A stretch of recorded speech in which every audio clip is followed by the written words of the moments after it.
기도하시겠습니다. 오늘도 예수 십자가의 보혈로 우리를 덮으셔서 주홍같이 붉은 죄를 눈같이 희게 하시는 예수를 의지하며 나아갑니다. 성령 하나님, 이 시간에 말씀하여 주셔서 저희들이 들을 수 있는 귀가 열릴 수 있도록 인도하여 주시옵소서. 감사드리며 예수님의 이름으로 기도했습니다. 아멘.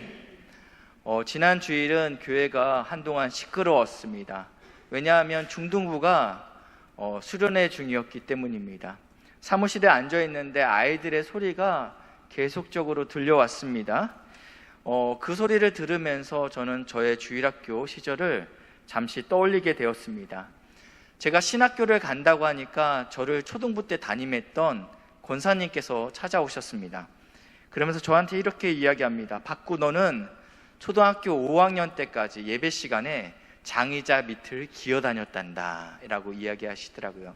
무슨 말씀이냐면 그렇게 개구장이었다, 가만히 있지 않았다라는 이야기를 권사님이 웃으시면서 하셨습니다. 또 한 성도님이 찾아오셨는데 저한테 걱정스러운 눈빛으로 박구 형제 신학교 간다고 들었어요. 근데 걱정이 되네요. 박구 형제가 목회자가 되면 안 돼요 라고 이야기하더라고요. 그 얘기를 듣고 순간 당황했죠. 그래서 이 권사님 무슨 말씀을 나한테 하려고 하나 라고 했는데 이 권사님이 이렇게 이야기합니다. 박구 형제 목소리는 최양락 같아서 듣기 싫어요 라고 이야기하더라고요. 그렇게 부족한 사람이, 그렇게 목소리가 좋지 않은 사람이 하나님의 말씀을 전하는 목회자가 됐습니다. 저는 자격이 없고 소망이 없죠. 그런데 복음이 들어오면 하나님께서는 연약한 사람을 들어 사용하십니다. 오늘 특별히 마가복음의 저자의 배경이 저와 참 비슷합니다. 혹시 마가복음의 저자가 누구인지 아실까요? 너무 쉬운 질문이라서 답을 안 하시는 것 같아요. 예, 마가입니다. 이 마가는 12명의 제자가 아닙니다. 또는 사도 바울처럼 우리가 익히 잘 알고 있는 유능한 목회자도 아니었습니다. 그러나 그는 어려서부터 신앙생활을 했습니다. 어려서부터 기도의 자리, 말씀의 자리에 빠짐없이 참여했습니다. 교회 생활에 익숙했던 그런 청소년 시기를 보내왔다라는 것입니다. 그는 처음부터 성숙했던 것은 아닙니다. 연약한 모습을 보일 때도 있었습니다. 오늘 사랑하는 이 마가가 저와 같이, 그리고 우리 사랑하는 성도님들처럼 연약한 부분도 있었다라는 것입니다. 오늘부터 저희는 매주 마가복음 말씀을 살펴보려 합니다.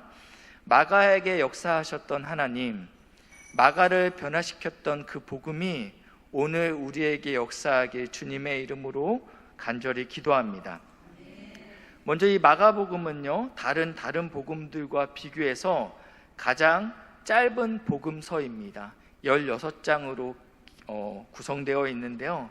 이 마가복음은 예수님의 말, 가르침 이런 것은 없고 예수님의 행함, 예수님의 사역, 사건, 사고를 기록한 책입니다. 그래서 이 마가복음에서 가장 많이 반복되는 단어가 있는데 곧입니다. 곧, 즉시, 바로 이러한 의미를 가지고 있죠. 그래서 사건의 전개가 굉장히 빠르고 간결합니다. 왜냐하면 16장 안에 예수님의 사건, 사고를 다 기록하기 위해서 이것을 간결하게 기록해야 됐다라는 것입니다. 빨리빨리를 좋아하는 이 한국인의 정서와도 굉장히 맞는 복음서입니다. 그런데 이 마가복음에는 오해가 있습니다. 왜냐하면 표를 보시면요, 마가복음의 90%는 이미 마태복음에 중복해서 기록되어 있기 때문입니다. 그래서 마태복음을 읽는 자들은 굳이 마가복음을 읽지 않아도 된다라는 이런 오해가 있었습니다. 왜냐하면 마태복음을 읽음으로 대부분의 마가복음을 다 읽어낼 수 있기 때문입니다. 신학자 어거스틴은 이러한 이야기를 합니다. 이 마가복음의 내용이 너무 빈약해서 이것은 마태복음의 요약본이다라고 이야기합니다. 굳이 이 마가복음을 읽을 필요가 없다라는 이야기죠. 그런데 이러한 오해는요, 이 마가복음의 기록 시기가 밝혀짐으로 풀려지게 됩니다. 이 사복음서 중에서 가장 먼저 기록된 성경은 무엇일까요? 어떠한 분은 마태, 마가, 누가, 요한이니까 첫 번째 마태복음이 아닙니까? 라고 생각할 수 있는데 이 마가복음이 가장 먼저 기록되었습니다. 그리고 많은 신학자들이 동의하는 것은 이 마태와 누가복음이 마가복음을 참고했다. 이 마가복음을 기초로 나머지 성경들, 복음서들이 쓰여졌다라고 이야기합니다. 그러니까 이 마가복음은 이 복음서의 원조라는 것입니다. 좀 더 쉽게 설명드리면 다른 복음서의 기준이 되는 것은 마가복음이다라고 이야기할 수 있습니다. 이제 먼저 마가복음의 저자 마가는요, 요한복음이나 아니면 마태복음의 저자처럼 예수님의 12제자가 아니라고 말씀을 드렸습니다. 이 마가의 헬라식 이름은 마가입니다. 어떠한 청년들은 마커스, 이게 마가입니다. 이게 헬라식 이름이고 히브리식 이름으로는 요한이 있습니다. 그래서 우리가 마가 요한이라고 부르기도 합니다. 그러니까 지금으로 따지면 영어식 이름을 가지고 있었다라는 것입니다. 이 마가라는 것이요. 그리고 마가 요한의 어머니가 성경에 잠시 등장하는데 이 어머니는 예루살렘 교회가 세워지는데 지대한 공을 했습니다. 헤롯이 자신의 인기를 위하여 사도 베드로를 죽이기 위해서 옥에 잠시 투옥했습니다. 이 일로 인해서 예루살렘 교회가 하나님께 간절히 기도하죠. 하나님, 우리 베드로 사도 이러다 죽게 생겼습니다. 하나님 살려주십시오 라고 기도할 때 하나님의 천사가 베드로를 깨워서 옥에서 탈출시킵니다. 그때까지만 해도 베드로는 이게 꿈인지 생시인지 구분하지 못했다라고 표현합니다. 그런데 옥에서 탈출하고 나서 정신을 차려보니 이게 진짜 현실이구나 라고 생각해서 지금 형제들이, 교우들이 나를 위해 기도하고 있을 텐데 하면서 뛰어갔던 곳이 성경에 등장하는데요, 사도행전 12장 12절 말씀입니다. 같이 읽겠습니다. 시작.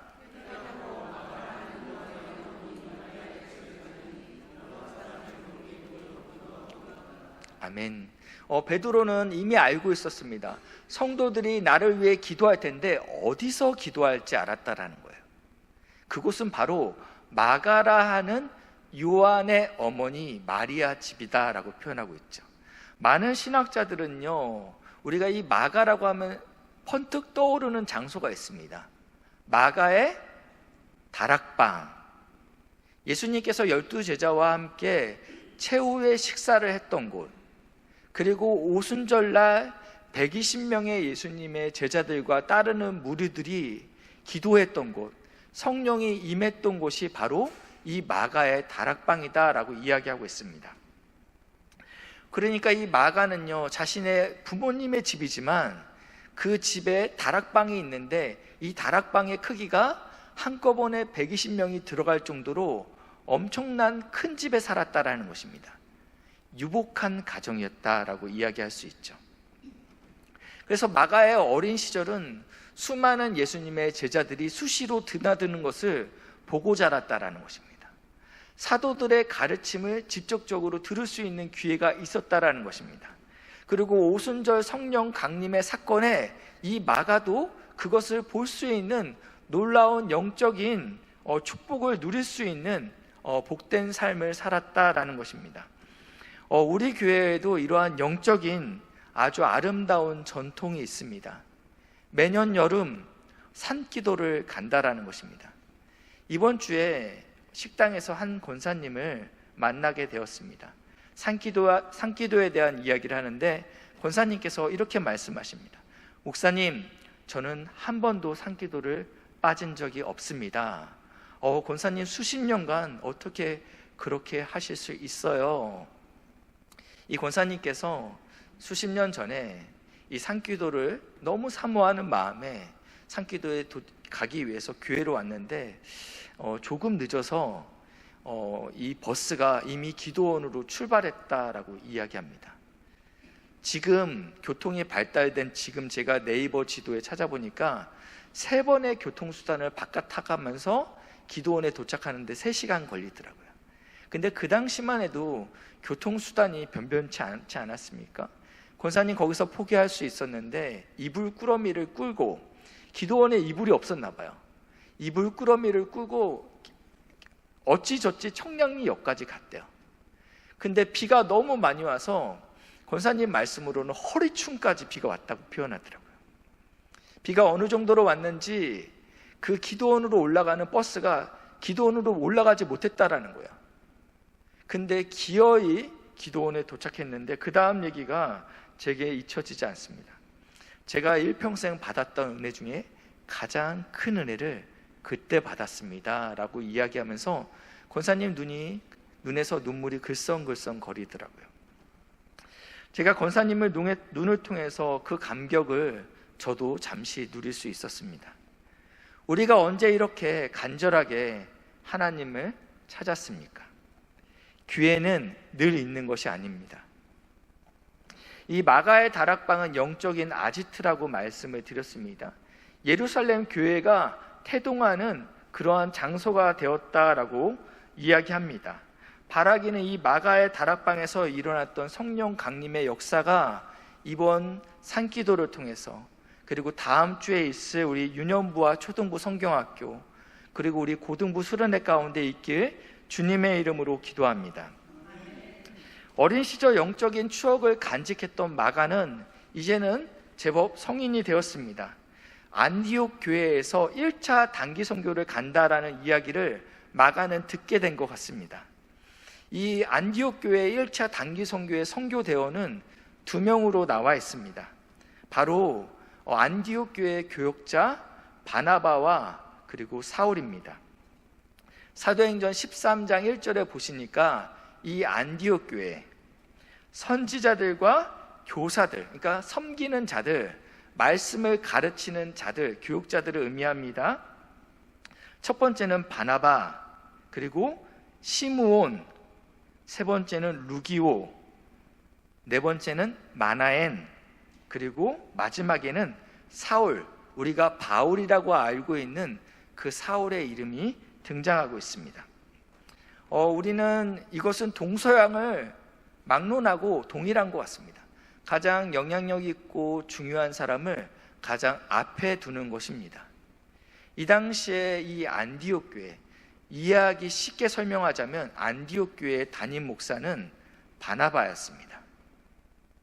가장 영향력이 있었기 때문입니다.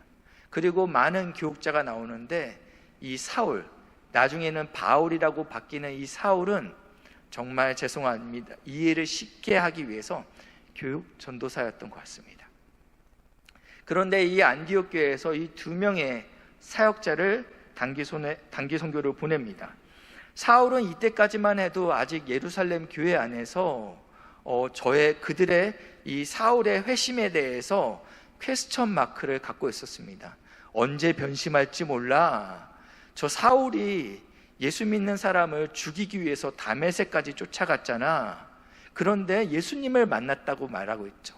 그래서 많은 예루살렘 교인들이 사울을 만나는 것을 꺼려했습니다. 두려워했다라고 표현하고 있습니다. 그때 바나바가 이 사도들과 이 사울의 연결고리 역할을 했습니다. 베드로 사도님, 요한 사도님, 이 사울 회심한 거 진짜예요. 내가 보증할게요. 한번 만나주세요. 바나바 선생님이 그렇다고 하면 한번 만나보죠. 그래서 이 사울이 사역을 할 수 있게 만들어준 계기를 열어준 사람이 바나바입니다. 그렇기 때문에 사울에게 있어서 바나바는 영적인 멘토이고 스승이었습니다. 그리고 이 마가, 오늘 기록했던 이 마가 요한의 외삼촌이 바나바입니다. 그러니까 친척 관계입니다. 그래서 아마 이 마가 요한은 외삼촌 찬스, 이 안디옥 교회의 담임 목사였던 바나바 찬스를 이용해서 이 단기 선교에 합류했던 걸로 보입니다. 문제는 우리가 너무 잘 알다시피 이 마가가 단기 선교에서 중도 탈락한다라는 것입니다. 여기에 대한 이유를 우리가 명확하게는 알 수 없습니다. 그러나 많은 신학자들은 두 가지 이유를 꼽습니다. 첫 번째는요, 유복한 환경에서 자란 이 마가 요한은 이 선교여행을 감당할 수 있는 그러한 어떠한 정신력이 없었다라고 이야기합니다. 그래서 생각보다 선교 여행이 쉽지 않구나, 힘들고 고되구나, 그래서 중도 탈락했다라고 이야기합니다. 또 다른 주석가는요, 이렇게 이야기합니다. 이 선교의 시작은 분명히 이 바나바가 주도권을 가지게 되었습니다. 그럴 수밖에 없는 것이, 바나바는 예루살렘 교회에서도 안디옥 교회에서도 굉장한 신임을 받는 자였습니다. 그의 이름의 뜻이 권위자, 위로자, 이러한 의미를 갖고 있었죠. 바나바가 가는 곳에서는 화평이 임했기 때문입니다. 바나바가 하는 말에는 힘이 있었습니다. 그렇기 때문에 이 선교의 시작은 바나바가 주도권을 가지게 됩니다. 그리고 사울은 서포트를 하는 역할이었습니다. 그런데 선교가 진행되면 진행될수록 사도 바울이, 이 사울이었던 이 이름이 주도권을 가지게 됩니다. 그 근거의 말씀이 13절 말씀입니다. 바울과 및 동행하는 사람들이, 그 전까지 앞에 있는 모든 성경에서는 바나바와 사울이라고 표현하고 있습니다. 순서가 명확하다라는 것입니다. 그런데 이때부터는요, 사울이 전면에 등장합니다. 그리고 바나바라고도 쓰지 않습니다. 동행하는 사람들이라고 표현하고 있습니다. 그러니까 선교의 흐름과 힘의 이 구조가 바뀌고 있다는 것입니다. 이것들로 인해서 그 다음 13절 하반절에 보시니까 이 조카, 이 바나바의 조카였던 마가 요한이 그들에게서 떠나 예루살렘으로 돌아갔다. 그래서 이 말씀을 근거로 많은 신학자들이 이 바나바가 외삼촌을 따라왔다가 외삼촌의 힘이 점점 빠지고 사도 바울이 점점 선교의 전면에 등장하는 것들에 대한 불편함이 있었다. 그래서 이 선교 여행을 중도에 포기했다라고도 이야기합니다. 그러고 나서 2차 전도 여행이 시작되죠. 이번에도 바나바와 바울이 떠날 때 바울이 이번에도 여전히 내 조카 마가 요한이 이 선교에 동참했으면 좋겠다라는 마음을 가지게 됩니다. 그래서 사도 바울에게 이번에도 우리 마가 요한을 한 번 더 믿어봅시다, 함께 데려갑시다 라고 했는데, 이때 사도 바울이 이러한 생각을 가졌던 것 같아요. 이 마가 요한은 이미 우리가 경험하지 않았습니까? 그는 어려움을 이겨낼 수 있는 그러한 강인한 청년이 아닙니다. 그는 유약한 자입니다. 또는 그는 사사로운 감정에 사역을 망치는 자 아닙니까? 즉 사역에 적합한 자는 아닙니다 라고 이렇게 생각했다라는 것입니다. 사도행전 15장 37절에 그 이야기가 나와 있는데요, 바나바는 이 마가라는 요한도 데리고 가자 하나 2차 전도여행에 다시 한번 기회를 줍시다 라고 이야기하죠. 38절입니다. 시작.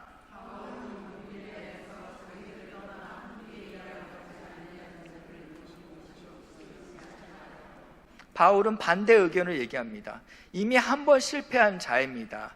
한 번 힘들다고 포기한 자입니다. 사사로운 감정에 하나님의 일을 분별치 못하는 자는 함께할 수 없습니다 라고 이야기합니다. 근데 39절이 놀랍습니다. 서로 심히 다투어 피차 갈라서니. 이 바울과 바나바가 이 일로 인해서 심히 다투었다라고 표현합니다. 이후로 성경에서 이 바나바와 마가에 대한 기록을 찾아보기 어렵게 됩니다. 그러나 초대교회 전승에 따르면 이 마가는요, 이후로 계속적으로 사역을 하게 되는데 베드로 사도의 수행원으로 그리고 통역관으로 사역을 하게 됩니다. 베드로가 이 마가를 얼마나 아꼈는지 그의 성경에는 이렇게 표현하고 있어요. 그는 내 아들이다 라고 이야기하고 있습니다. 베드로전서 5장 13절 말씀인데, 택하심을 함께 받은 바벨론에 있는 교회가 너희에게 문안하고 내 아들 마가도 함께 문안한다라고 이야기하고 있습니다. 이미 바벨론이라는 제국은 더 이상 존재하지 않습니다. 그 당시는 로마 제국이 이들을 핍박하고 있었습니다. 그런데 만날 때마다 로마라고 이야기하지 않죠. 은어를 쓰는 것입니다. 바벨론이라는 은어를 로마 제국이라고 쓰고 있는 것입니다. 이들이 핍박 가운데 있는, 내가 지금 로마에서 복음을 전하고 있는데 나와 함께 이 고난을 받고 있는 마가도 너희들에게 문안한다라고 이야기하고 있는 것입니다. 이 당시에 사도 바울은 로마에서 복음을 전했던 것이죠. 그리고 이 로마에 마가도 함께 있었습니다. 많은 학자들이 이 당시, 이 시간에 이 마가는 예수님에 대한 생생한 이야기를 베드로를 통해서 듣게 되었다라고 이야기합니다. 마가는 너무 어렸기 때문에 이 예수님에 대한 이야기를 기억도 못하고 잘 모릅니다. 그런데 베드로 사도를 통해서 예수님에 대한 생생한 이야기를 들을 수 있게 된 것이죠. 그래서 이 마가복음의 별명이 있는데 베드로 복음이라고도 합니다. 베드로에게 영향을 받았다라고 이야기하는 것입니다. 그래서 이 마가복음은 가장 짧은 복음이라고 말씀을 드렸습니다. 그래서 모든 것이 단순하게 기록되어 있습니다. 길게 기록하지 않았어요. 그냥 핵심만 딱딱 요약해 놨습니다. 그런데 이상하게 베드로의 부인 장면, 나는 모릅니다, 나는 죽어도 모릅니다, 이 저주하는 장면은 가장 상세하게, 가장 길게 기록하는 것이 마가복음입니다.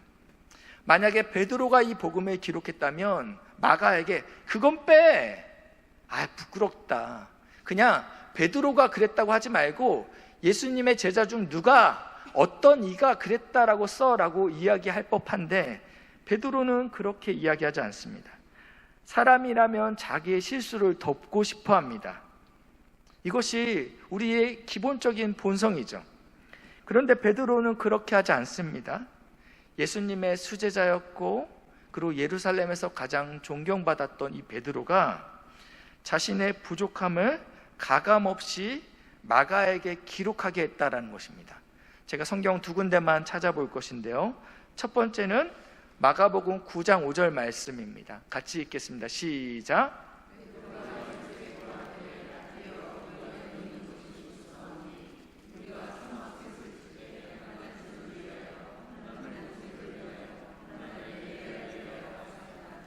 아멘.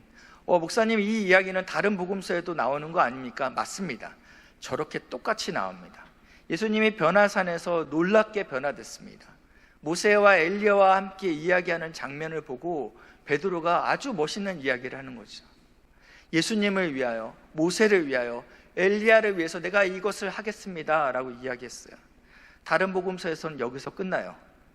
근데 마가복음에서는 그 다음 절이 붙어 있습니다. 이는 그들이 몹시 무서워함으로, 그는 누구죠? 베드로죠. 베드로가 무슨 말을 할지 알지 못함이라.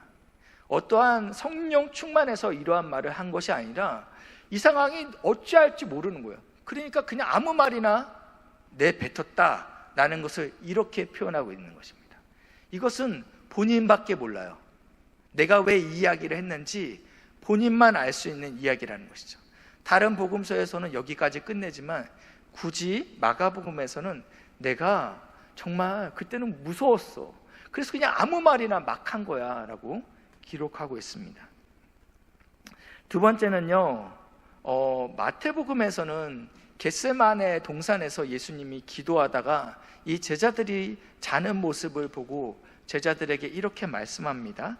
너희가 1시간도 나와 함께 깨어 기도할 수 없느냐라고 이 무리들을 너희라고 표현하고 있어요. 이 제자들을 너희라고 표현하고 있는데 마가복음에서는 무엇이라고 표현하고 있냐면요, 시몬아 자니? 너 지금 자는 거야? 시몬 너 말이야 라고 이야기하고 있어요. 그러니까 이 마가복음에서는 이 베드로의 부족함, 연약함을 노골적으로 드러내고 있다는 것입니다. 때로는 우리의 연약함과 우리의 부족함이 하나님의 복음을 더 충만하게 합니다. 이것이 복음의 역설입니다. 이렇게 마가복음 안에서는 다른 복음과는 비교해서는 짧지만 베드로의 연약함이나 그 실수를 좀 더 자세히, 좀 더 상세히 드러내고 있다는 것입니다. 베드로는 자신의 실수를 가리고 싶어 하지 않았습니다. 이런 실수까지도 덮으시는 하나님의 은혜가 크다라고 선포하는 것입니다. 하나님의 사랑이 더 크다. 나의 연약함으로 인해서 하나님의 사역이 망하는 것이 아닌 나의 연약함과 상관없이 하나님의 일하심, 하나님의 은혜가 더 크다라고 지금 이야기하고 있는 것입니다. 사도 바울도 동일한 고백을 하죠. 그가 복음을 전하는 것보다 놀라운 병고침의 역사가 일어납니다. 그런데 정작 자신의 병이 고쳐지지 않죠. 하나님, 제가 아프지만 않으면 더 능력 있게 사역할 수 있겠습니다. 더 확신 있게 사역할 수 있습니다. 내가 나의 병을 위해 기도합니다라고 기도할 때 하나님께서 사도 바울에게 이렇게 말씀합니다. 나에게 이르시기를, 하나님께서 지금 사도 바울에게 이렇게 말씀합니다. 내 은혜가 내게 족하도다. 이는 내 능력이 약한 데서 온전하여 짐이라 하신지라.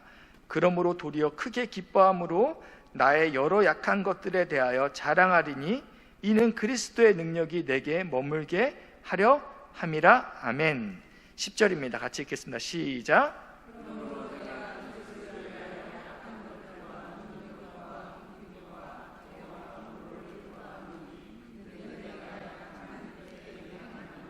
아멘. 우리의 약함으로 인해서 하나님의 강함, 하나님의 신실하심이 가려진다 생각하지 마십시오. 하나님은 오롯이 받으실 영광들을 반드시 받으시는 분이십니다. 오히려 우리의 연약함 때문에 하나님의 크심이 도드라지게 될 것입니다. 우리가 약할 때, 우리가 겸손할 때 하나님의 강하심이 온전히 드러난다라고 사도 바울은 이야기하고 있습니다. 말씀을 정리하겠습니다. 마가복음은 짧은 분량을 가지고 있다라고 말씀을 드렸습니다. 그래서 동일한 사건을 기록했을 때 다른 복음서에서는 분량이 많더라면 마가복음은 오히려 그 분량을 축소시킵니다. 근데 이 마가복음에 다른 복음에 없는 한 무명의 청년 이야기가 기록되어 있습니다. 마가복음 14장 50절 말씀인데요. 제자들이 다 예수를 버리고 도망하니라. 이 겟세마네에서 잠들어 있던 제자들, 그러니까 한 시간도 깨어있지 못했던 제자들과 함께 예수님이 기도하다가 대제사장의 그 무리들이, 그 사람들이 무기를 들고 예수님을 잡으러 옵니다.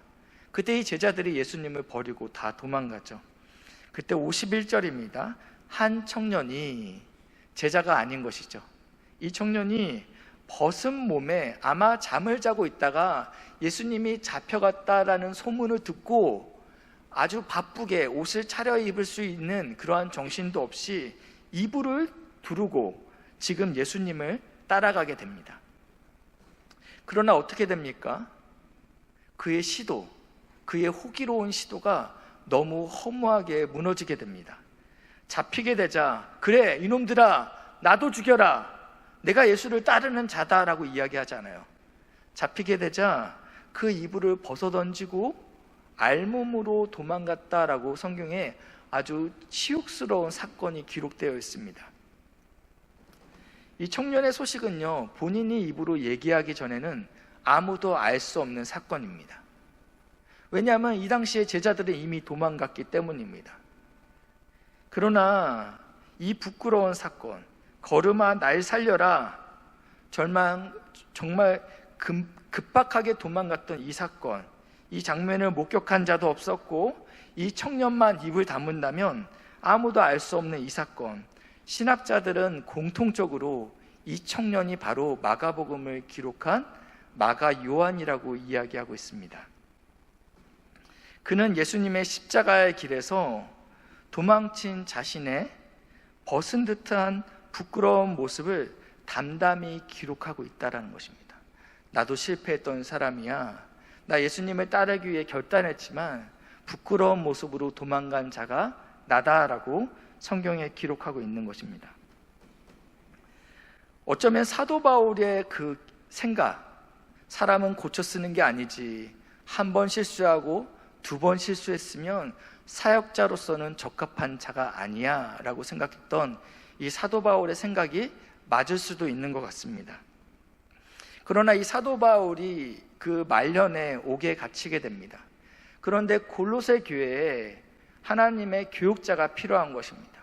그러나 자신이 옥에 갇혀 있기 때문에 그들에게 복음을 전할 수 없기 때문에 이 골로새 교회에 신실한 하나님의 교육자가 필요하겠구나, 그러면서 추천한 사람이 마가 요한입니다.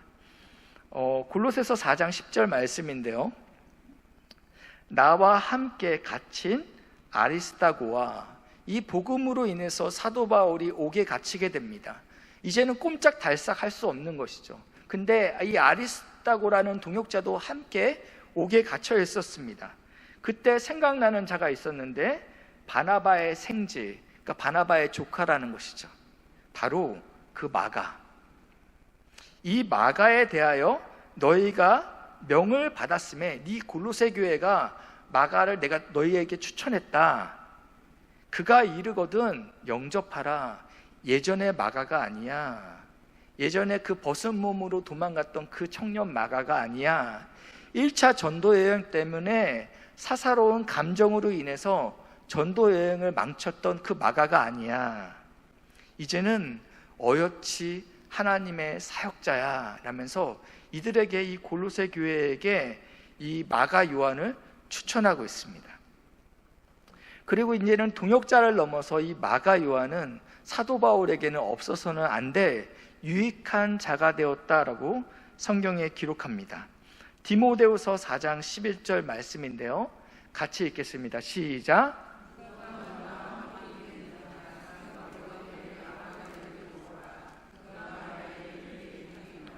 아멘.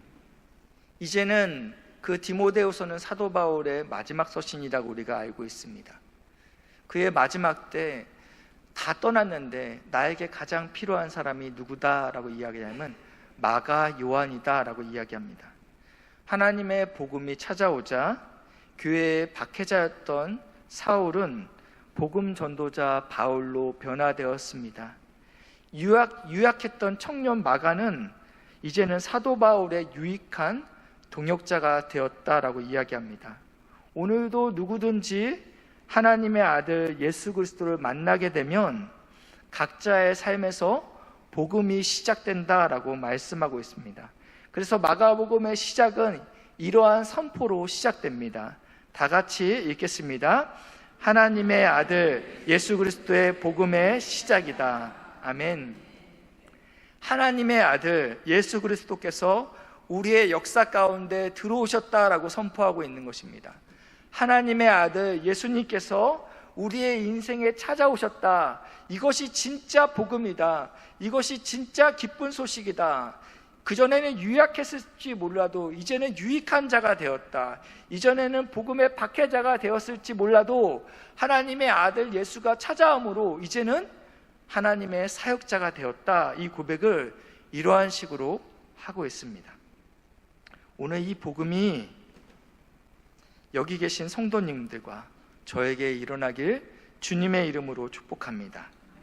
유약한 마가의 삶 가운데 찾아오신 예수님이 오늘 이 시간 우리 가운데 찾아오시길 주님의 이름으로 축복합니다. 우리는 늘 연약하고 넘어집니다. 실수합니다.